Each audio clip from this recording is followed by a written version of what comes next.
Okay, so we're live. The Bourbon Brothers, episode number 16.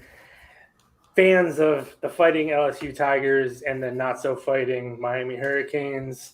Do we have to bring Robert, that up? at least Jesus. Miami didn't play last week, so I didn't have to watch any tragedies. But despite all that, here we are for your listening and maybe viewing pleasure. Robert Shinesky, supplement engineer. Justin Hall, supplement Snoop. Robert, how the fuck are you, man? College football notwithstanding, Good I'm God. doing very well. Like I was telling you before we started this call, it's been a very, very busy few days. Not in terms of actual me getting work done. Like today is the first full day. I've been able to get like an hour or two of work done the past 5 days. But Yeah. most of that, like today's my first real legitimate day of like I have nothing to do after I get rid of the girls in the morning, then work. And obviously I include podcasts and doing work. But like Sandy was off school Friday, so we wanted to take a day like just the two of us just to hang out and do stuff like just relax, enjoy some time together. And we did some work in the afternoon. Saturday was full with swim lessons, watching the halfling, going to a birthday party in the afternoon, all of which was great and fun because we've started to become friends with the parents of the girl whose birthday party we're at. Sunday was another full day of just, dicking around the house, trying to get some stuff done here and there and everything. Monday, daycare was closed, so we drove an hour to the pumpkin patch, spent a few hours there, came back. Plus we had dentist appointments yesterday, so I got about 2 hours of work done in the morning. Then I had to go pick up the halfling. We spent an hour and a half, 2 hours at the dentist's office. Then after her nap, did some stuff, went and picked Sandy up, and I got an hour of work done last night.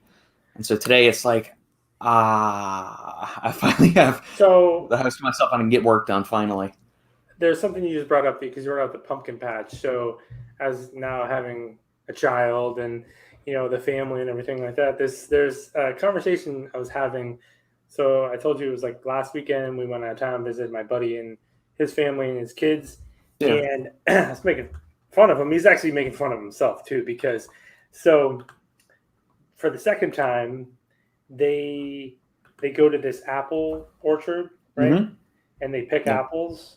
Oh, it's so awesome doing that. Shane and I did that in Michigan when we first moved there. Okay. Did you? So they pay to go, and then they pay for the apples, right? So there's these places, right? You actually go and you pay money to go and pick the apples, and then you pay for the apples. Is that not the most genius business thing? Oh yeah, that's a total ripoff. Like you have so you're an entrepreneur, right? And you're like, okay, I have these apple orchards, and man, it really sucks spending all my money and time picking these apples. What if I could get upper middle class people in the fall and their families to come out here and pay us to come here and pick this? Like, who thinks of that? Who thinks I bet I can get someone to pay me to come do the work instead of paying workers to do it, instead of paying employees. I'm going to get these people to pay me to do it. And it's genius. And I saw a meme about it the other day online, and I shared it with my buddy, and he's like, it is the dumbest thing ever. He's like, but we do it. And I'm like, that is just beautiful right there. Like, I love it. I was like, whoever thought of that, I was like, come on. I was like, that's amazing.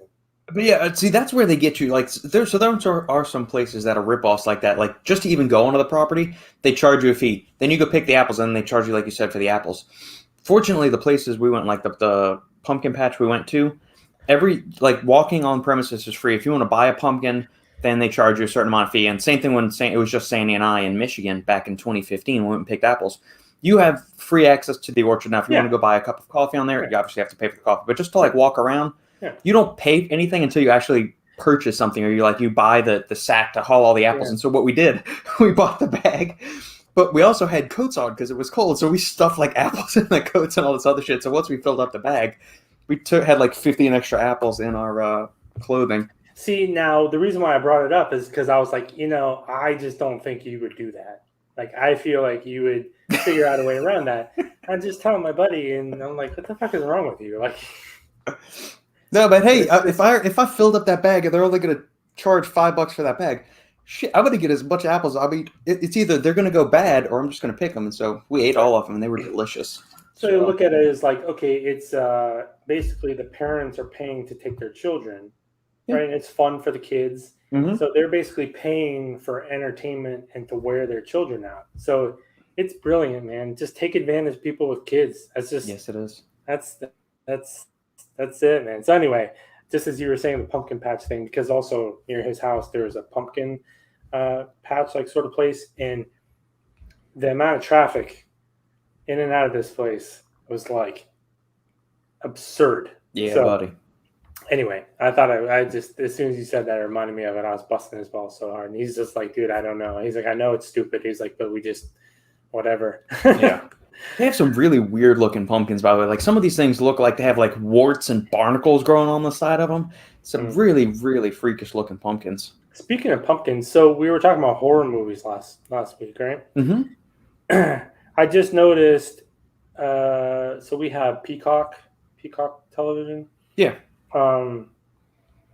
They're putting the new Halloween movie on Friday on that channel. It like. Oh, okay. Halloween Kills. Yeah. It's going to be on there. I think I might actually watch that. Sweet. I mean, I've watched all of the Halloween movies with the exception of Halloween, the second Rob Zombie one. I didn't like either of his, and I know he loves horror movies and he's a huge horror fan and stuff. Yeah. I've never liked his those style of shooting horror movies. No, like those what was his movies? Devil's Rejects and whatever. House of a Thousand Corpses. Dude, those were awful. Yeah, like, I thought so too. I remember. So there are 2 points. So how weird is it also? So I think Halloween's 40 years old now, or whatever it is. So Halloween H2O is actually 20 years old now. That's the weird thing, and I love that movie. I actually like that. I was like, man, that H2O, the 20-year after movie is not 20 years old, because I remember seeing that movie in the theater. Me too. But I remember seeing the one Rob Zombie movie, House of a Thousand Corpses, and we had, where I grew up, there was a dollar theater. You would just pay $1, right, to go see movies. And I seriously was like, if social media would have been a thing back then, I would have messaged him and be like, I want that $1 back. Because there's the shittiest movie, like it was the worst thing I've ever seen in my entire life. There's only 2 movies I think we ever, and so like I told you last week, like my dad raised us on horror movies, and so my mom would put up with them or just watch the occasional one of them. Like she always liked Phantom of the Opera and Dr. Phibes with Vincent Price. Yeah. Yeah, the old school stuff. Some of the slashers she would kind of do, like Scream. The first Scream she enjoyed. I Know What You Did Last Summer she kind of enjoyed. We go to The Devil's Rejects. All of us, when it comes out in, I don't know what year that was, 2001, 2002. I think I was a senior in high school maybe. Probably. So I'm the oldest of 3. We're in there with so if I'm 17, my 14-year-old brother and my 11-year-old sister. We're in the theater. Oh, wow. No, dude, you can't do that. We were 10 minutes, 15 minutes into the movie.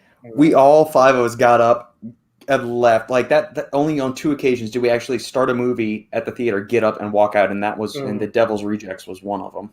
Yeah, those were just because it was so grotesque and repugnant, and Which that's fine, but and I understand but it was stupid. It was just like, I don't know, man.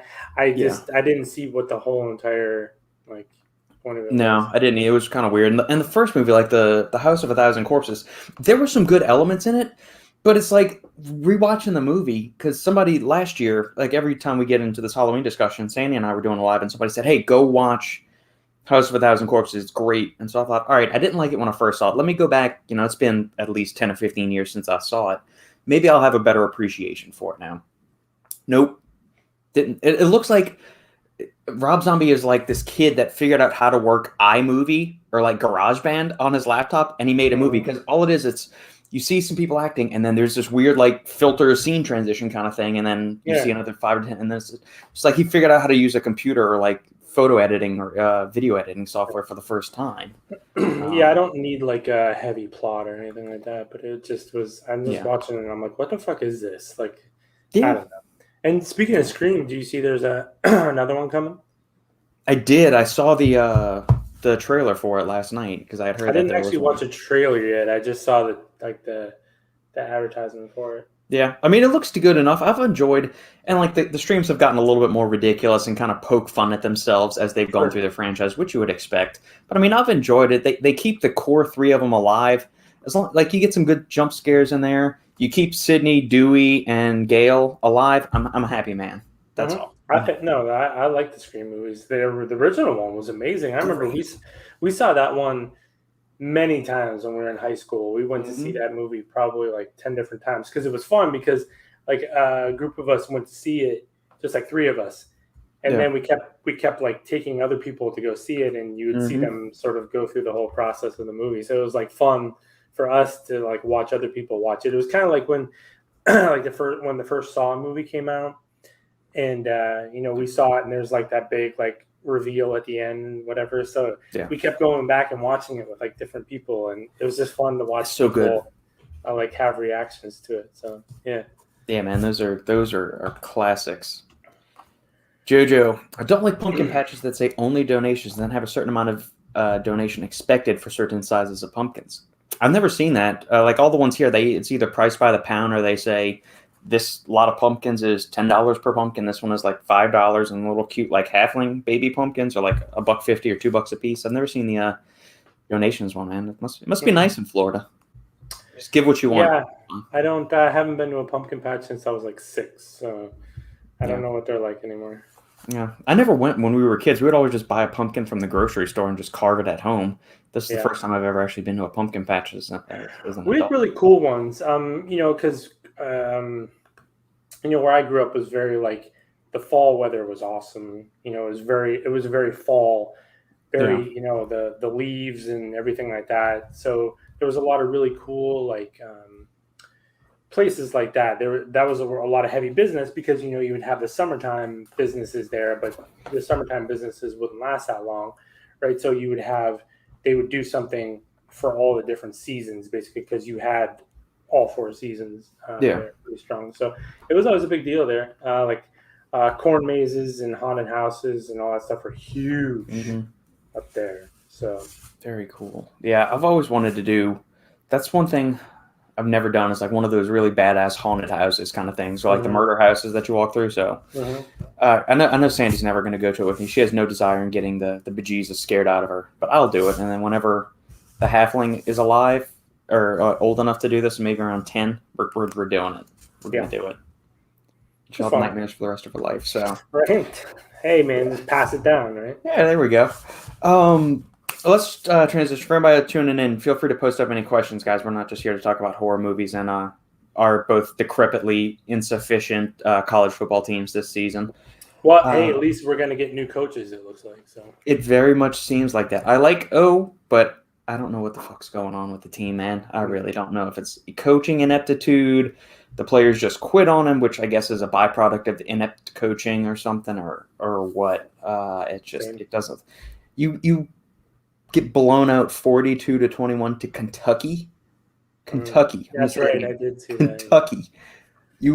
That's not something you come back from. So that's 2 losses in a row now. Now we have the Gators coming in this Saturday. I think I've written off the season at this point. I'll be lucky if we get 5-7. Yeah, sad as it is, Miami plays North Carolina. So North Carolina started off in the top 10. North Carolina destroyed Miami last year. And Miami fans, sad as it is to say, are kind of hoping for the same thing because that might be the final blow, like to make it happen now rather than later. Yeah. If North Carolina can, and you hate, you don't want to see them. So it's kind of like, in a way, it's like win-win. You're sort of rooting for your team, but if they get beat, it's kind of a good thing. But they need to get like beat down and then hopefully gone and then start over kind of thing. So anyway. It's a great college football year when Bama. Funny thing, Sandy actually called that because since A&M's joined the SEC, they've given fits to Bama because that goes back to Johnny Manziel and all of that stuff. And Sandy woke up Saturday morning. She said, "Who are we playing today, Robert?" I said, "Kentucky." She said, "All right, well, who's Bama playing?" I said, "A&M." And so A&M started the year really hot, and then they've had a couple of rough beats. And so I think they were unranked or at the bottom of the top 25. And she said, "Unranked, yeah." Yeah, she said, "I'm calling it right now. Bama is going to lose to A&M." And sure enough, lo and behold. Yeah, Bama wasn't looking real good the last few weeks either. They were looking pretty vulnerable, and I agree. I don't think it was a big shock ranking wise because it was the first time in what it was like 100 games Alabama hadn't lost to an unranked team in like 100 games. Yeah. So you're talking like but it wasn't a huge shock, I think, to like people like outside of it to watch A&M win because they're always talent level wise. Jimbo Fisher is a great recruiter. They always have talent. Yeah. So it's like, yeah, it was pretty cool. I like always, and this year is such a shit show in college football. That's the other thing that sucks about watching Miami is like Clemson's down this year. The whole ACC is a travesty, and it's like, and we still can't do shit. It's like Wake Forest is going to win the ACC probably. It's like, man, come on. When's the last time that's ever happened? Like 1950? Yeah, it's like I think so. Wake Forest won the ACC. It was a while ago, but they did win it. Mm-hmm. And it's like all these teams have won the ACC basically except Miami. I don't know, man. It's just it's hard. It's hard to come up. You don't even know where to start at this point. I just know the whole thing when they hired Diaz was a bad idea. Agreed. Heard there was a haunted house in Texas that pays you if you make it all the way through. I'd be up to try it. Yeah. I'm very curious to see what. I always hear about stuff like that. There was one, it was like in Conneaut, Ohio, I think, which wasn't too far from us. That was kind of the same thing. It was like this big tourist destination thing. Yeah, I'll try it. I never went though. Where I live, they say we only take donations, but then have the pumpkins lined up by sizes and has the prices by them. So we would go at night and just grab whatever we wanted. That's messed up. Did you? So I was drinking this. Did you try your Starburst? C4? They're in the fridge. They arrived last Wednesday night. Yeah. So I've had them sitting in the refrigerator. Sandy and I are going to do a live this afternoon instead of the past couple of weeks we did that last Wednesday, and we're going to do it this Wednesday too.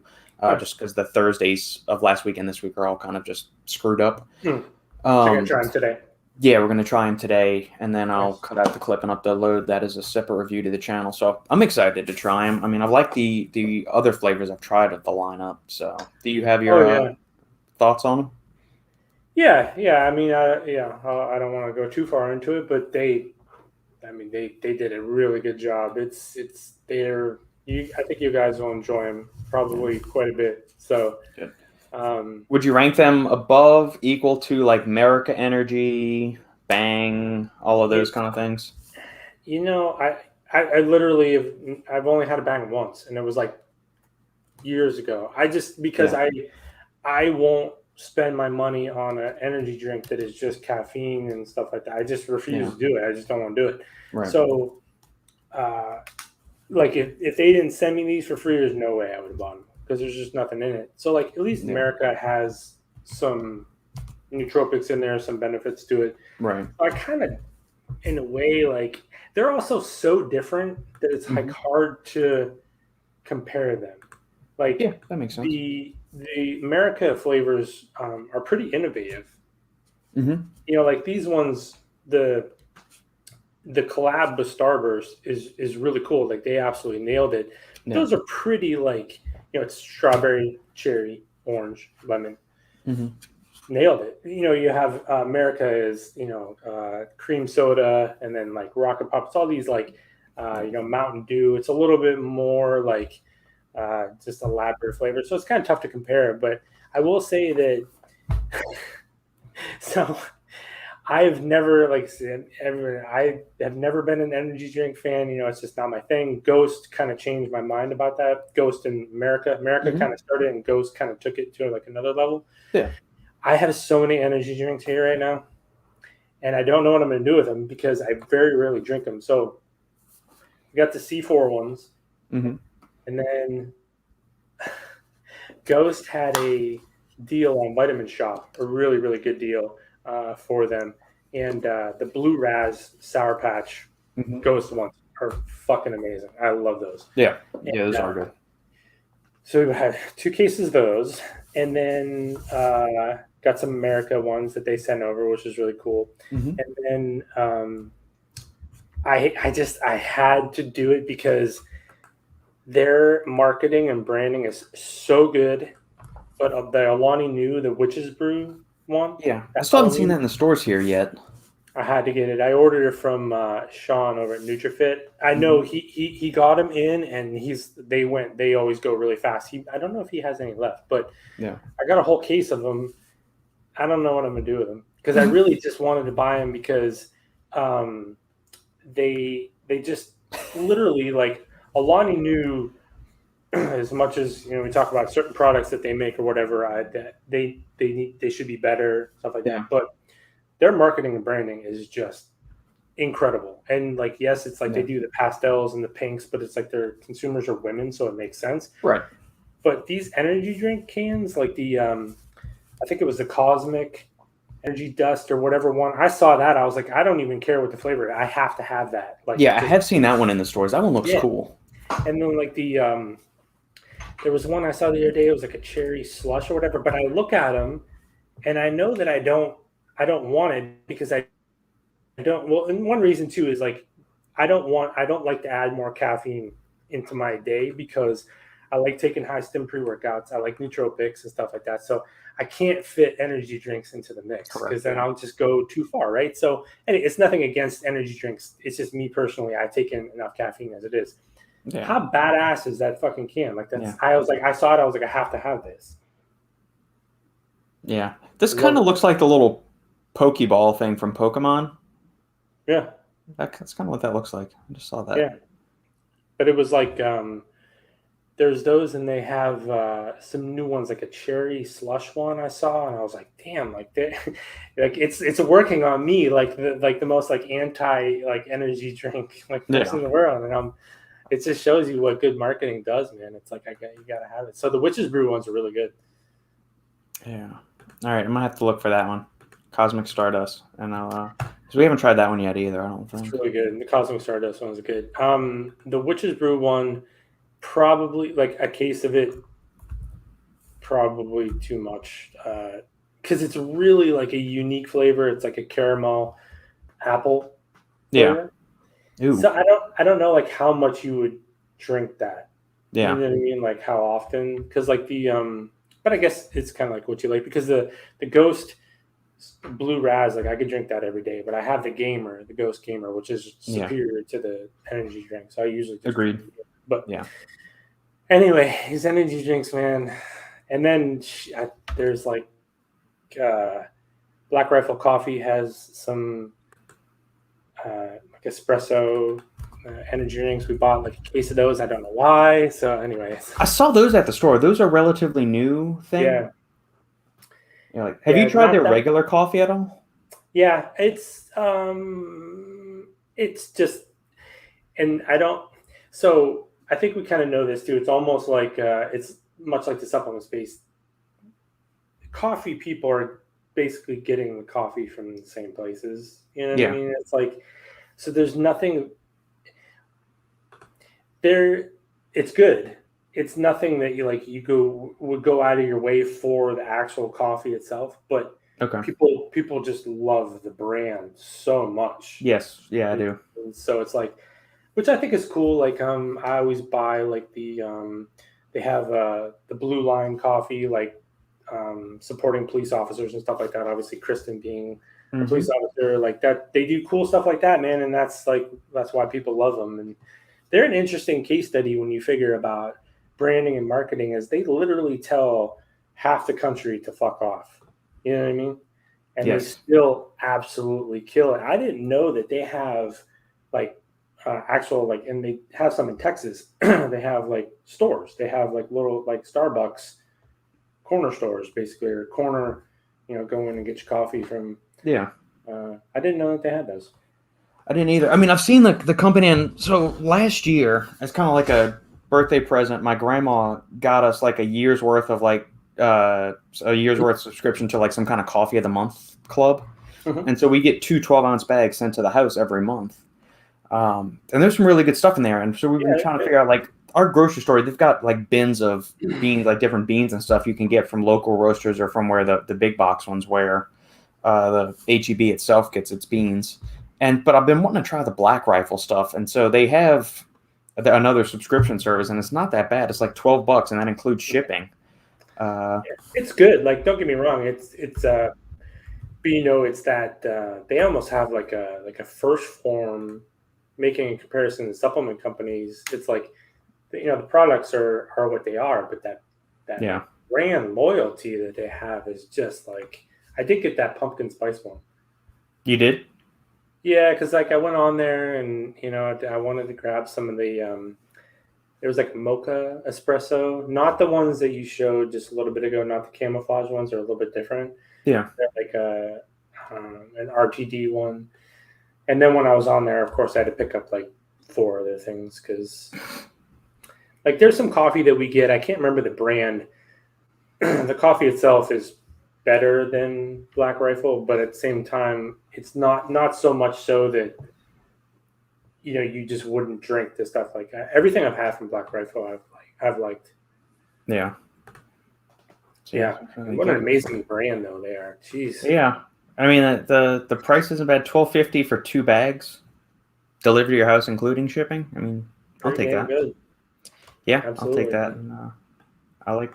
They have a really cool website too, like because as you get all these different flavors and stuff like that in different ones, it gets a little bit like overwhelming, and they have a really like user friendly site to sort of like kind of navigate that. Yeah, we always get this one, the Thin Blue Line one, just because. Yeah, man. Good deal. Yeah. Is this a medium roast or dark roast? Okay, medium roast. Mm-hmm. Cool. I prefer medium. Yeah. I can go medium or dark. I prefer dark, but I'll go where I need to. Mm-hmm. Chops. If you want to send JoJo the rest of those Alani new drinks, I'll give you his address. Yeah. So anyway, getting off the topic, but yeah, lots of energy drinks, man. It's everybody's getting into it, right? Because it's essentially like everything else now, where you have like, you don't, before I think it had to be like a major thing, but now you can just like, anybody can kind of go in. It's such a mass thing now. You can just sort of just like supplement company. It's like, well, slap my logo on it and make it for me real quick. So now everyone's doing it, right? And now you're seeing all kinds of crazy shit. Agreed. Yeah. Speaking of which, that can kind of segue into the topic that we were talking about right before we pushed the go live button, which was going through a rebrand and or starting a new brand in today's current supplement, with supply chain issues, raw material prices, shortages, plastic shortages, and all of that. So somebody that's consulting with brands that's trying to grow them, where do you what's your advice, or what's your thing? Like you said, you wouldn't be caught dead trying to start your own brand right now, kind of thing.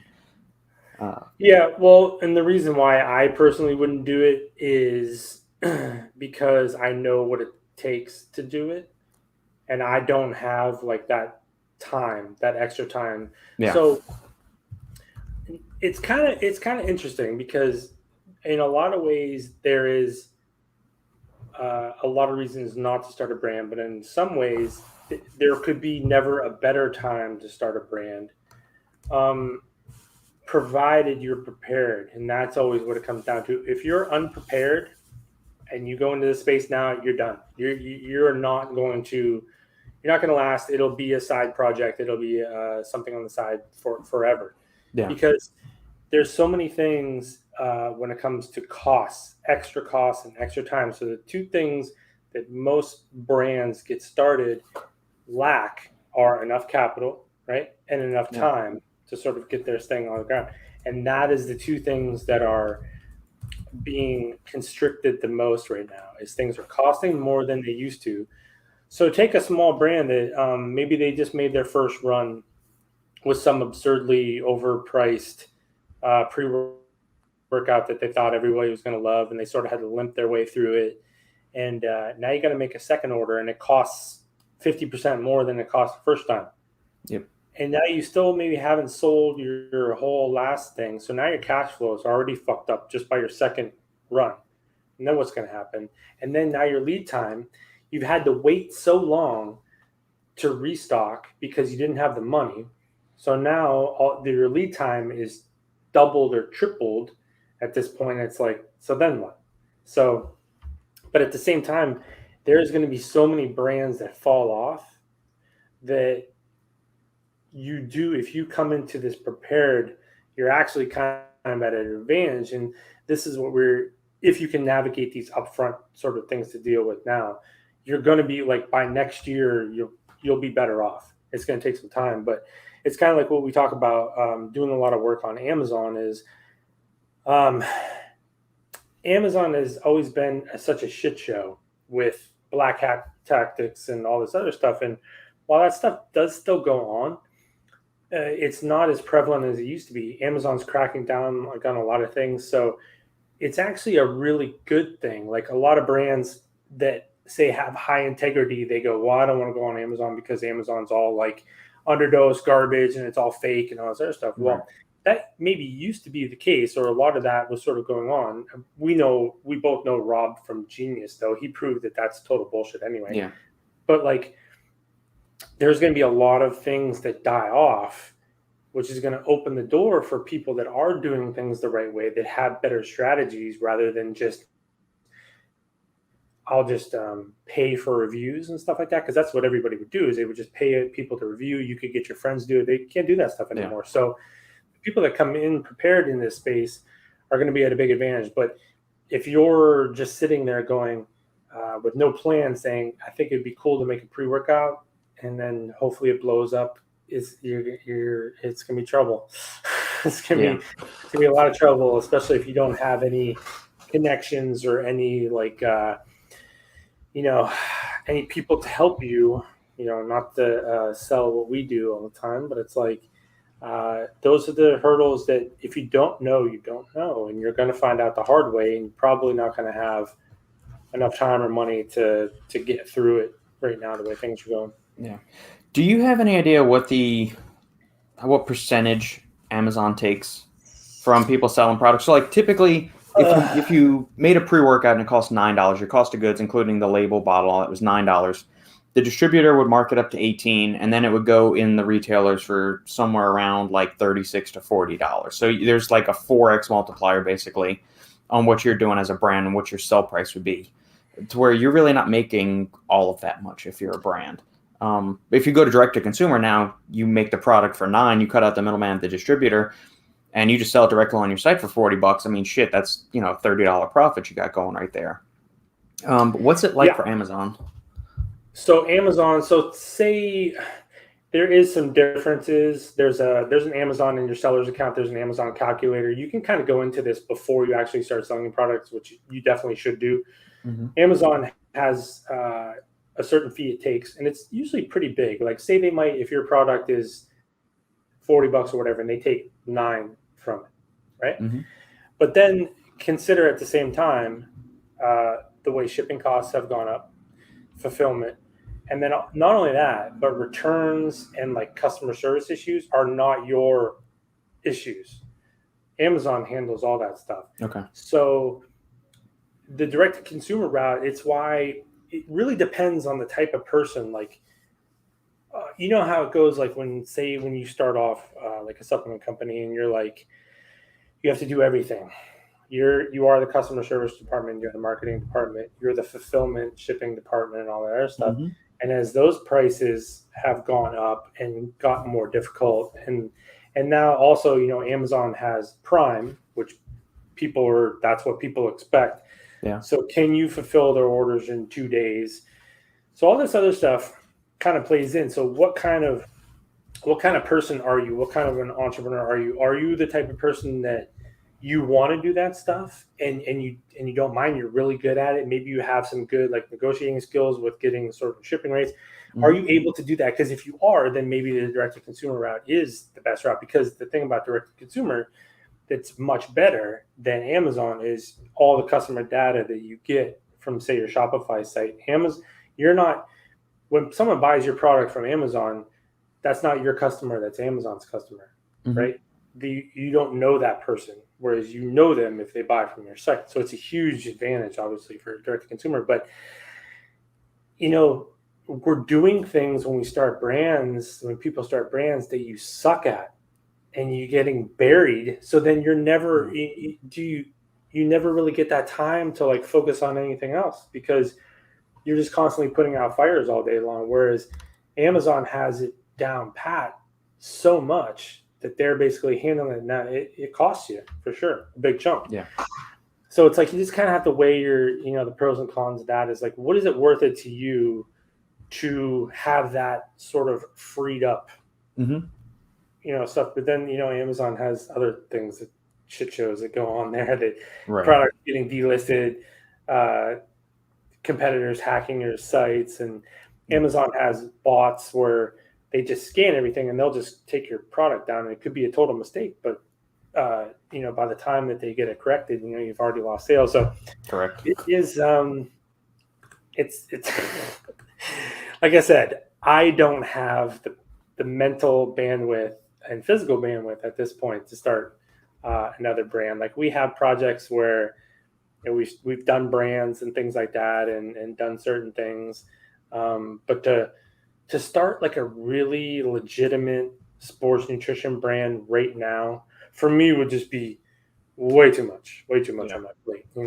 People can do it, but it's like that would have to be your focus. Like, people that are doing it and then also working full time, or 50, 60 hours a week, I get it. I think that's cool, but that's gonna be tough. It's gonna be a tough sled. Yeah, and just like some of the things that the listeners may not understand about, like the things that we go. So, like you said, you will pay Amazon to basically streamline some of the things that you may not want to handle as a business owner. And so my strengths lie in like the nerdy side of things, being able to explain stuff, understanding the mechanisms and formulation, that kind of stuff. The business aspect of it, branding, like coming up with label design, social media stuff, that is something I would pay anybody to do, because I don't give a shit about that stuff. I don't give a shit about the social media and the advertising. Where your brain works. Yeah, that's not the way my brain works. There are people that are much better suited, much smarter, more adept at it than I am. That's, so I would pay for those kind of services. But just kind of thing, I was on the phone with Mark over at NutriBio on Monday, going over a couple of things, and he was saying, the price of creatine has gone from like where it used to be $8 or $12 a kilo, and he thought he was getting ripped off at $12 a kilo. Like, hey, the prices will go down eventually. Now it's up to like $20 a kilo. Whey protein prices are up to like $28 for a 2-pound tub, or $26 for a 2-pound tub. That's the supplement company's cost. So you as the consumer, you're going to be paying like $40, $50 for a 2-pound tub of isolate coming here soon. And we've talked about that, but just the shipping containers from the thing, it used to be like 15 or 20,000. To buy a whole container to ship it from China to get it over here is now like 31 to 35,000. And I told Mark, and I'm like, NutriBio from a business standpoint, he said, I'm not going to go into specific, but they're doing very well just in terms of like how much they're selling, the retail shelf space they're getting, the numbers they're doing on the direct side to consumers and everything. They do really well on Amazon too. Yeah, they're doing well through all of that stuff.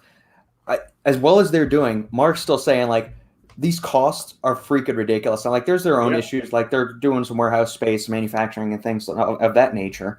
But I'm so glad. I even told this on the phone. I said, I am so glad I am just in this role as a consultant, and I don't have to deal with all of this other stuff, because that is so much more mental gymnastics than I would want to. I've got enough to keep me busy forever right now with what I'm doing. As far as like, you can always learn more about how the body works, or what these supplements can do, or different ways to stack them and make them complement each other. But the real world logistics side of stuff. And I mean, I did project management stuff with engineering, and like organizing materials, having them delivered to the sites, setting up the construction crews, and doing all that stuff to do the rigging and everything.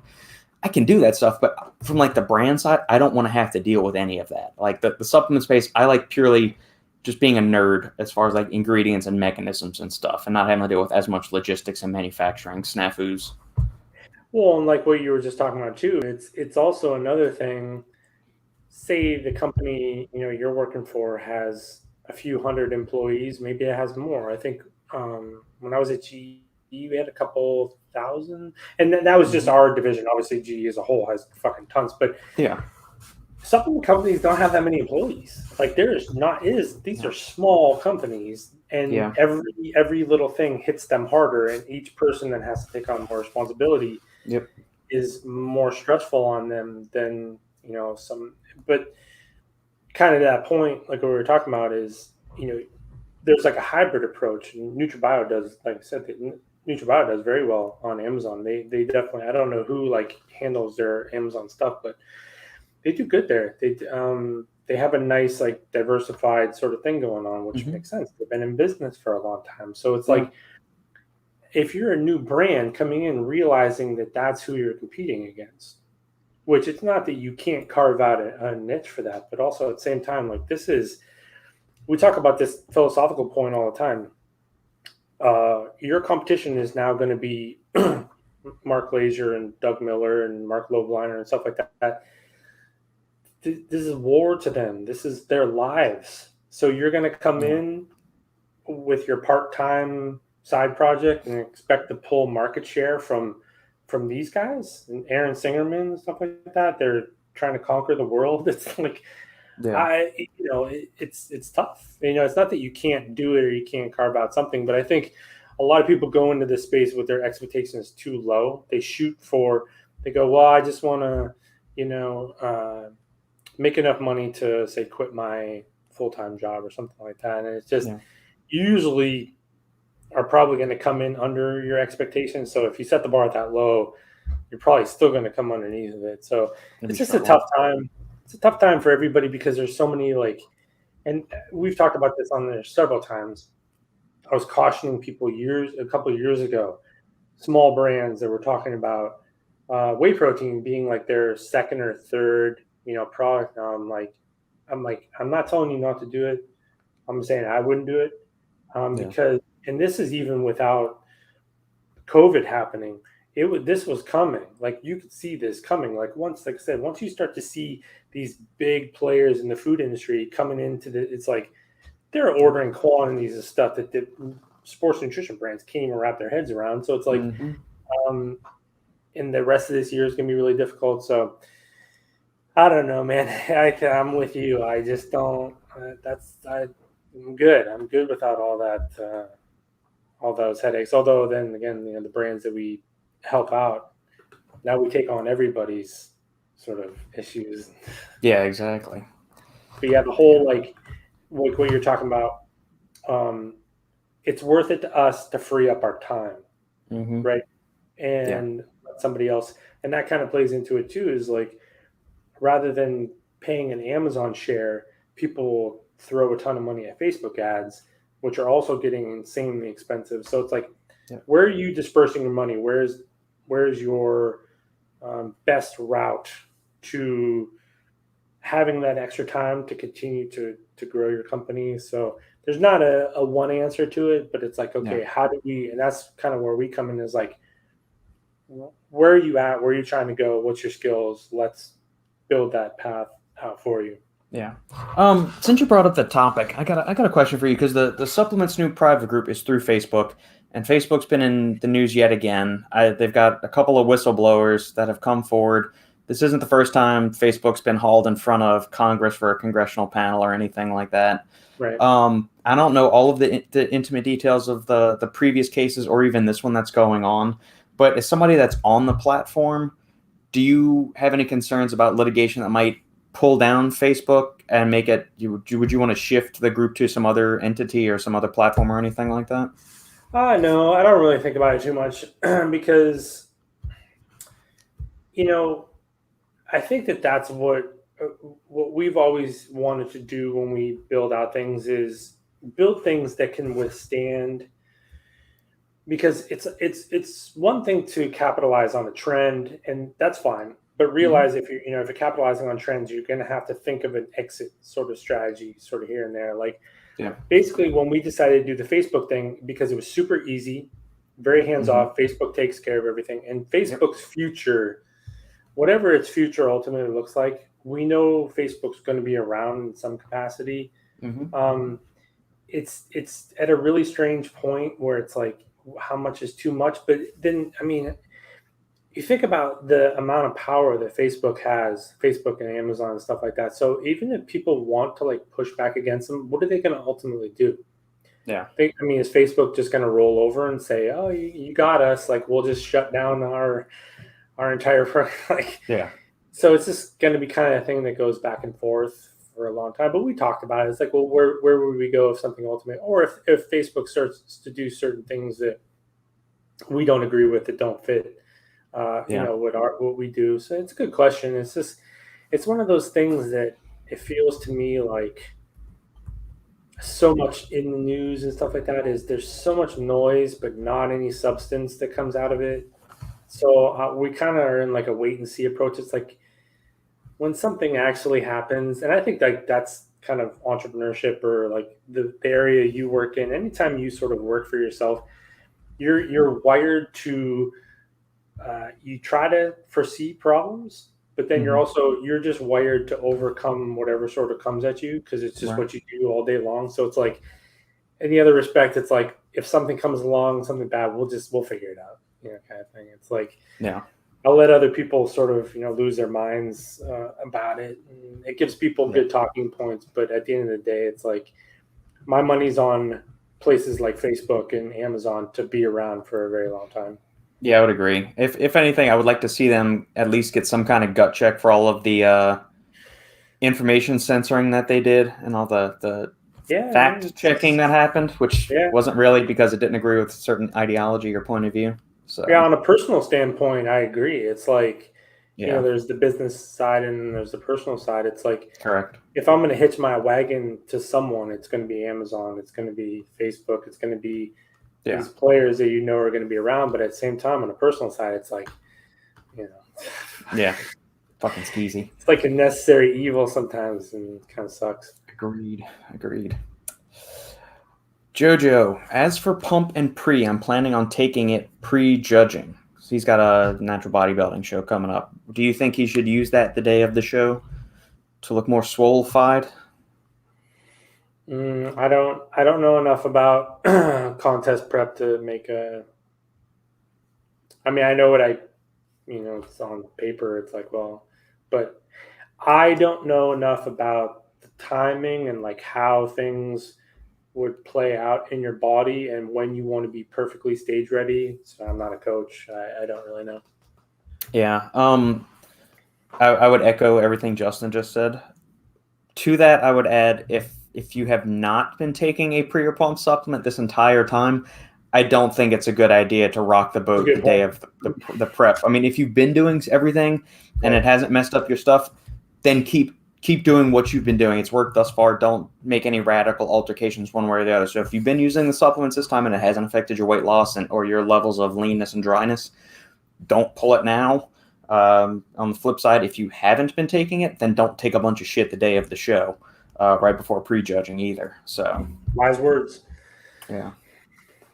Yeah, if you know, like, I guess that's right. Kind of the point is like, if you know how your body reacts, then it's like, okay, go. Yeah, because he's been doing his prep for everything, so it's yeah, that would be my recommendations for everything.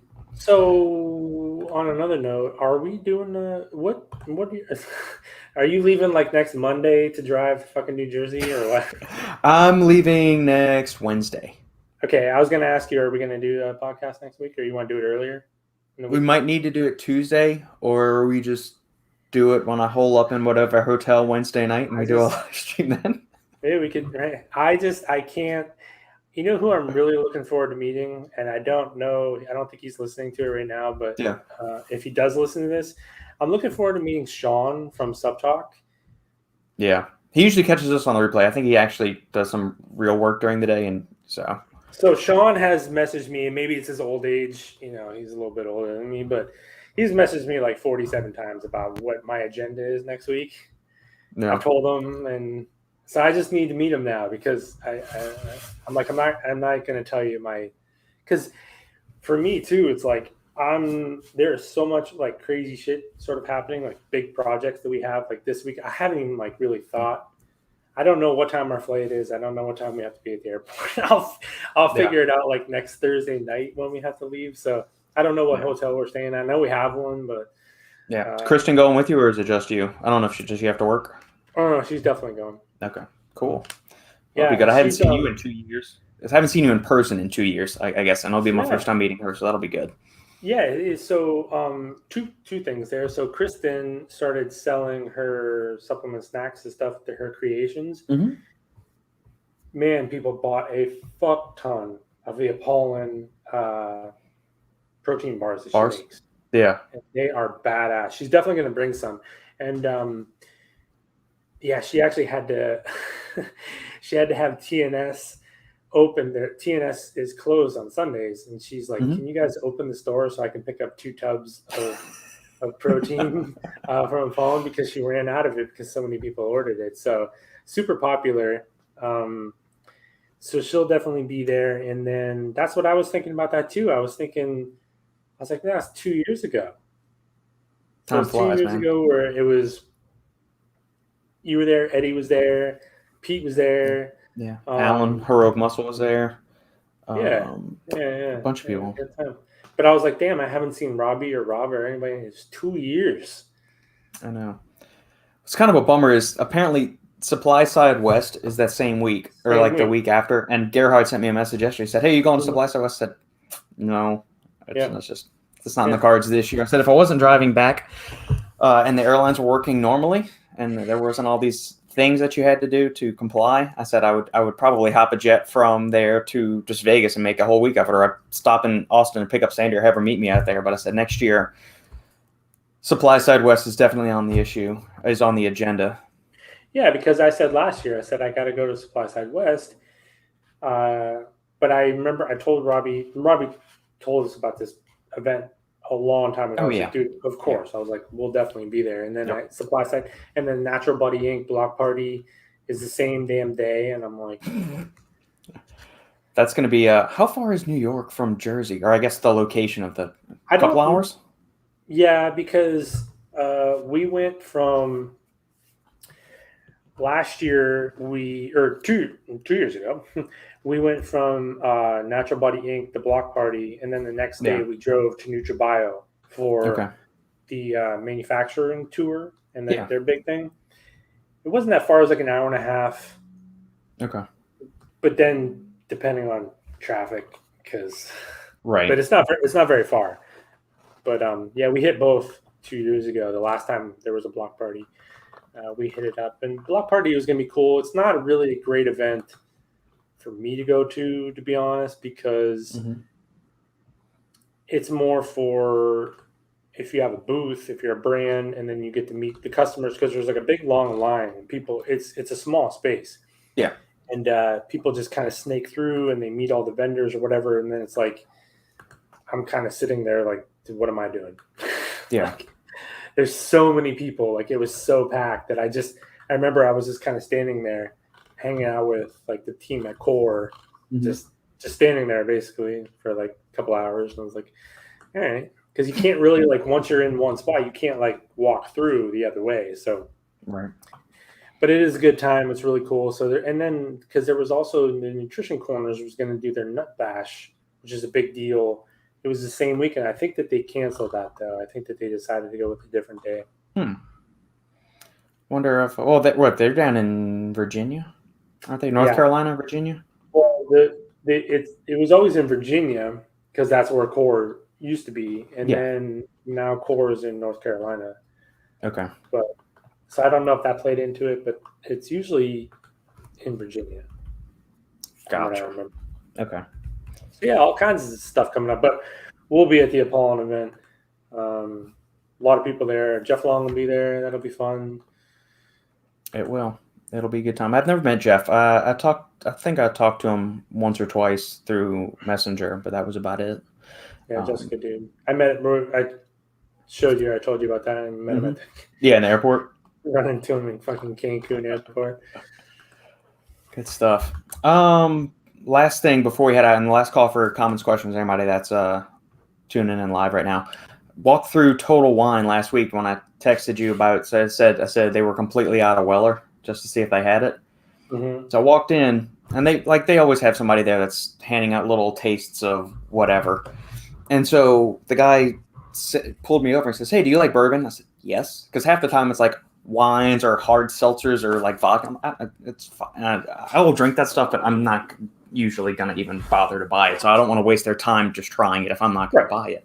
Sure. The guy pulls me over bourbon. It's called McFarlane or McFarlane. I don't know.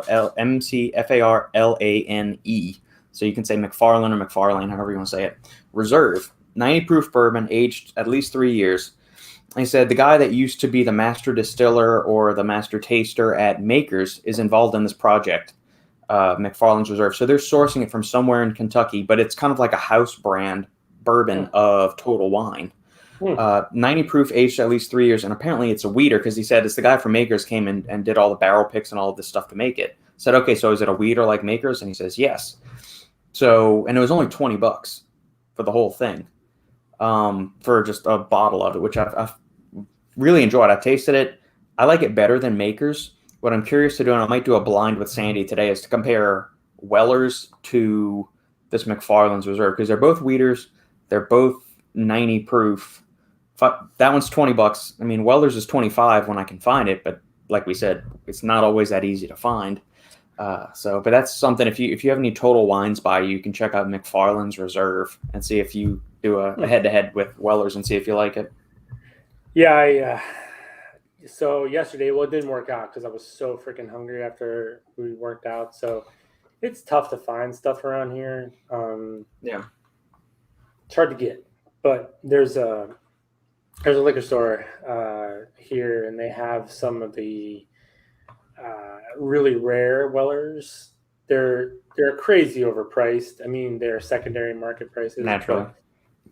So I said, we've had a really crazy month, a really like amazing month. Some big projects, some big clients, and stuff like that. And I was like, I'm gonna celebrate. I'm gonna go buy. I don't even care what the price is. It's kind of like one of those things where just like a symbolic kind of thing. I was like, I'm gonna go get something that I want, and I'm not even gonna look at the price because there's some Wellers there. They have the CYPB one, which is like absurdly expensive. Yes, it is. Then there's like the 12-year, and they have the full proof, all $300-400 I think and up and stuff like that. And it's just like it's so crazy priced. But I said we're going there after the gym yesterday, but we didn't end up going, and because I'll probably go do it today. I'm just kind of like like I said, one of those symbolic things. I don't buy anything for myself because I don't want anything. So I'm like, JoJo's. No, these are not from Apollon. So my girlfriend, who I've tagged in my stories a few times, she makes like macro-friendly treats and snacks and stuff like that from Brand's Protein. And she makes protein bars from Apollon's peanut butter. They're chocolate and peanut butter. She makes them from Apollon's peanut butter cookie protein. They're fucking amazing. So anyway, it's not an Apollon protein bar. No. So yeah, I might have to hit you up today. Depends what kind of mood I'm in. If I'm just in, whatever kind of mood, just fucking buy it kind of thing. So there you go, man. That'll work. Cool. All right, my friend. Listeners tuning in on live stream, thank you for joining us. If you're catching us on the replay and you like what we're doing, make sure to like, comment, subscribe, leave a 5-star review. That helps us climb up in the almighty algorithm that dictates anything and everything to which we're exposed these days. You got any topics of conversation or questions for a future episode of the Bourbon Brothers, hit up Justin at Supplement Snoop on Instagram. Check out the Supplement Snoop private Facebook group when you sign up for the app, or shoot me an email, thesupplementengineer@gmail.com, and we'll catch you next time. Oh, yeah.